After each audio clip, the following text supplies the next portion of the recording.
Good morning everyone. আজ হচ্ছে কুরবানির ঈদ, তাই সকাল সকাল ঘুম থেকে উঠে রান্নাবান্না বসিয়ে দিয়েছি। একদিকে হচ্ছে চিকেন চাপ করছি আর করছি হচ্ছে সেমাই। তো এই দুটো রান্নাবান্না আগে করে নেব, করে এগুলো দিয়ে নাস্তা হবে, যার কারণে। আর এখানে দেখো আমি আটাটা ছেনে রেখেছি, তো কিছু পরোটা বানাবো। আটা আর ময়দা মিক্স করে এটা ছেনেছি। কিছুটা পরোটা মামিরাও দিয়ে পাঠিয়েছে আর কিছুটা আরও বানাবো। এই সেমাইটা মেনলি করছি আব্বুর জন্যে। এইটা আব্বু খেতে বেশ পছন্দ করে, শুকনো একটু ঝরঝরে মতন হয়। এটা অল্প করেই করছি, এটা করব নাস্তার সাথে। আর হচ্ছে যে চিকেনটা দেখো এখানে আমার হয়ে গেছে। চাপের মশলা আমি গতকাল রাতে ম্যারিনেট করে সমস্ত কিছু রেখে দিয়েছিলাম। সকালবেলা উঠে ঝটপট করে নিলাম, যাতে করে সময়টা কম লাগে। আর সকালবেলা ঈদের সময় বলতে পারো নাস্তাটা হচ্ছে মেন। নামাজ পড়ে এসে সবাই নাস্তা করবে, যার কারণে নাস্তাটা আগে করে নিচ্ছি। মাশাআল্লাহ সব রান্নাবান্না খুব ভালো, খুব টেস্টি হয়েছিল। দুপুরবেলা করব বিরিয়ানি। দুপুরের রান্না অত চাপ নেই, বিরিয়ানি করতে বেশি সময়ও লাগে না। আর নাস্তাটা দেখো এখানে আগে বানিয়ে নিলাম। তরকারিগুলো হয়ে গেছে, সেমাইটাও হয়ে গেছে।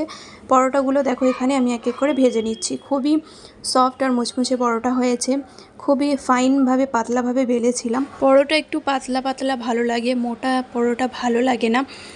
তো সমস্ত কিছু আমার হয়ে গেছে, তো কটাই পরোটা আছে এগুলো ভেজে নিলেই হয়ে যাবে। আর সবাইকে নাস্তা এখন দেবো, নিজেও নাস্তা করব। নাস্তা করে দেখো হাজব্যান্ড বললো যে একটু শিরখোরমা করো।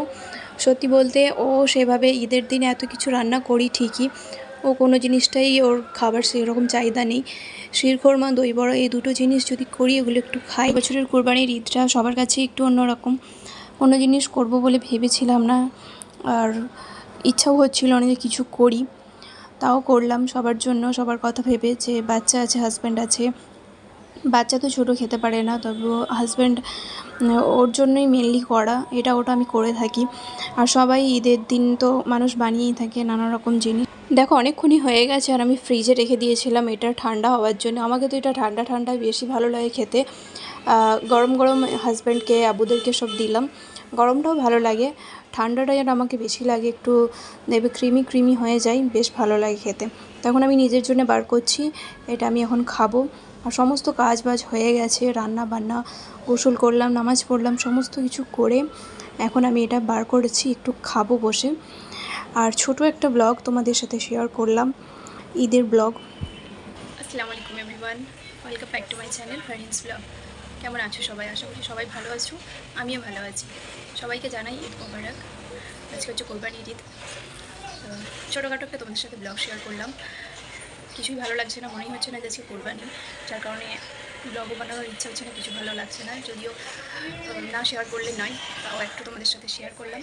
এইমাত্র গোসল করে নামাজ পড়ে রেডি হয়ে আসলাম। আর একটু এই যে সেমাই বানিয়েছি, এটা এখন খাবো। আর তোমরা কীভাবে, তোমাদের কেমনভাবে কাটলো কোরবানি আমাকে জানাবে।